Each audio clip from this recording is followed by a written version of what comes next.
ሩትዬ የኔ ልዕልት ማለት ነው። የምር ናፍቀሽኝ ነበርና ዛሬ ደግሞ ከነሳቅሽ ከነፈገግታሽ መጣሽልናል። ያው ቪዲዮ የተቀረጸው ከትናንት ወዲያ ነው። ትናንትና ቢሆንም እንኳን መጣሽልኝ የኔ ልዕልት። በአብርሃም እህት ቤት ኤልዱ ማለት ነው።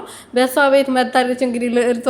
እኔ አላየኋትም ነበረ። የሆነ ፎቶ ስክሪንሾት ተደርጎ ተፖስቶ ሳይ እንዴ ልዕልቷ የት ነው የመጣችው ብዬ ብፈልግ ባፈላልግ ኤጂ ነው በመከራ ያገኘሁት ማለት ነው። ሰብስክራይብ ስላላረኳት አላየኋትም ነበረ እና ምን ልላችሁ ፈልጌ ነው። ሩትዬ መታለች ከኤፋዬ ከኤልዱዬ ጋር።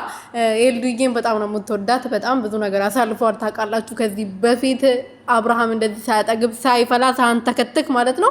ሰላም ሰላም ቤተሰቦቼ እንዴት ናችሁልኝ? እኔ ያለው እግዚአብሔር ይመስገን። በያላችሁበት ሰላማችሁ ብዝት ትርፍርፍ ይበልልኝ። ለዚህ ቻናል አዲስ የሆናችሁ ሰብስክራይብ እያደረጋችሁ ቤተሰብ ሁኑልኝ። እኔ ወርቅ የሆናችሁ ቤተሰቦቼ ልዕልቷ ከነፈገግታዋ ከነ ኤፋዬ ጋር መታለች ማለት ነው። የኔ ፍልቅልቅ ዛሬ ደግሞ በቃ ጭቅጭቅ የሌለበት ደስ የሚል ቪዲዮ ነው የተለቀቀው።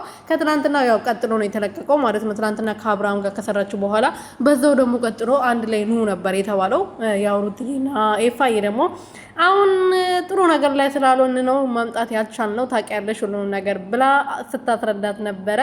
እንኳን ደስ አለሽ ልጅሽን በሰላም ቀፊ የኔ እናት።